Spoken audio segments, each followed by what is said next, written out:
All right, so this is another example. This is example 2 for class 18.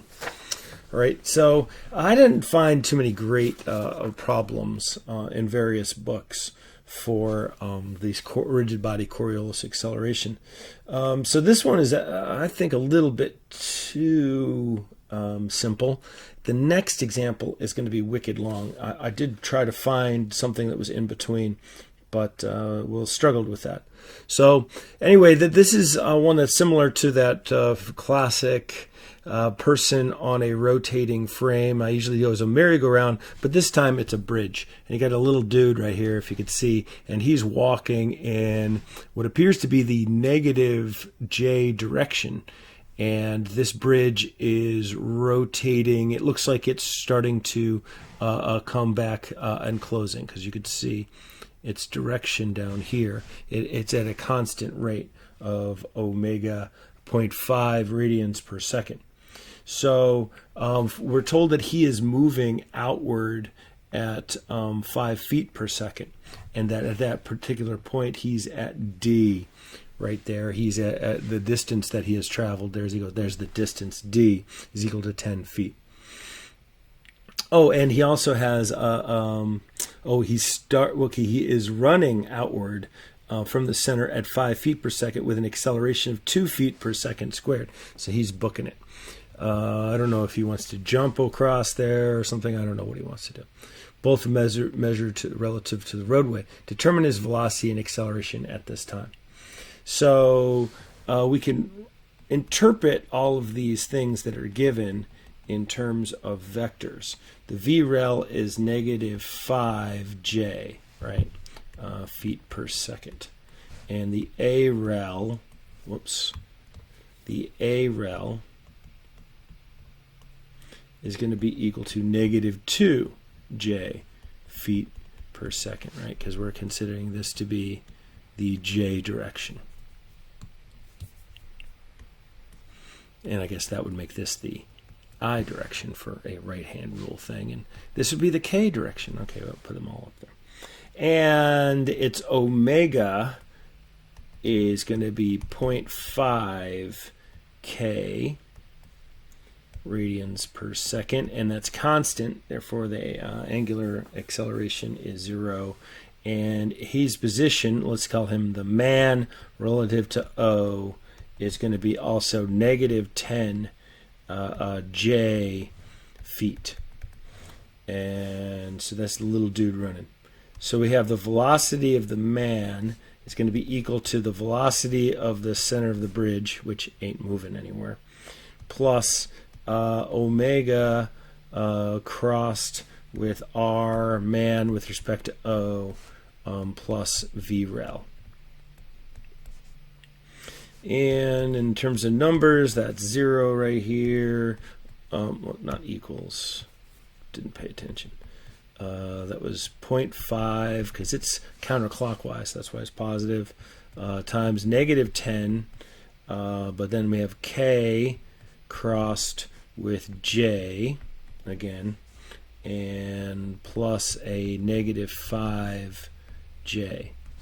Right there, right? So we see that that's a negative I, so that negative and the negative are going to cancel out. So we get a final answer of 5I plus negative 5J. That's a 5. And feet per second. Ta-da! I'll pay anyone $100 that can figure out a way to solve that quirky little thing where the marker runs off of a little extra little thing that jumps off to the side. I can't stand it. And I've complained on message boards and stuff like that, but like nobody listens. Nobody listens. Nobody cares. Nobody's listening to this lecture, I bet. Or they'll be asking for that $100 when they solve my problem. We'll find the acceleration of the man by taking the equation that we know for the complete acceleration here. Of course, once again, this is just in one plane.